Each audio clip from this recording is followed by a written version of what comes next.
designer, I have been through several disciplines. I've been an architect, interior designer, furniture designer, artist, and this is almost like a culmination of all my previous experiences. So the show was bound to have eclectic influences from different disciplines, and as a result of which I chose just a common aesthetic viewpoint and created a whole lot of chaos in different silhouettes, different treatments, and enable the viewer to say that ultimately don't dissect the garments into so many different categories. Just feel the one in many rather than search constantly for the one amongst many.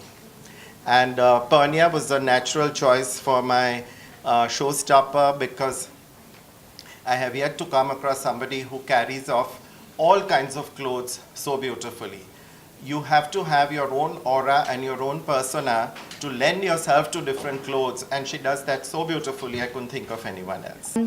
It's been such a pleasure knowing Pinakin over the last year, I would say, and now even walking for him.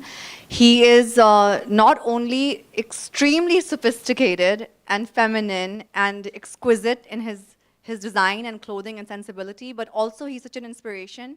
This is his first runway show, full-fledged fashion show, and he's had such an amazing career, and to finally, at this stage, switch over to fashion design, I think it takes a lot of courage. I think it's really inspiring that at any time in life you can take up a new career and you can do an excellent job. I have been a huge fan of his saris in particular.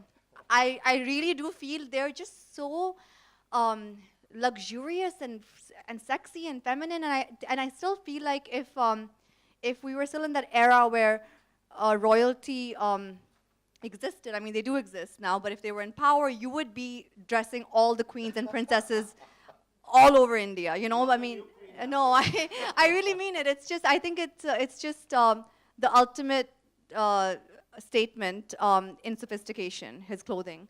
And yeah, it was my pleasure to walk today. I love the silhouettes. He has a really good balance between modern and ethnic wear, and he does everything with a lot of taste and simplicity. There's something luxurious, but still something very simple and easy to wear. That factor is there in his garments, you know. And I thought the music was lovely, wasn't it? I don't know if you guys noticed, but the music was beautiful. And that's again an extension of his taste. You know, he's so tasteful. I think, I don't know, it depends on my mood, but usually I like to dress quite simple. I am very feminine in my taste. I do like things girly. I love pink. You know, I am that girly girl. But I like to stick to classic silhouettes. You know, I usually end up wearing the simpler, more classic styles more easily. Yeah, and even in terms of hair and makeup, I like to keep things quite simple. I think that's my, I mean, maybe I'm lazy also. To show who you are without having to speak. It's really the easiest way to like to kind of portray yourself to the world. You know, I think the way you look like, the way you dress, the way you carry yourself really says a lot about the person you are. So I think it's a way to show people who you are. Also, it's a fun thing. It's a fun way to you know, pass time, enjoy your time, looking at clothes, wearing clothes, trying clothes. It's all fun, you know.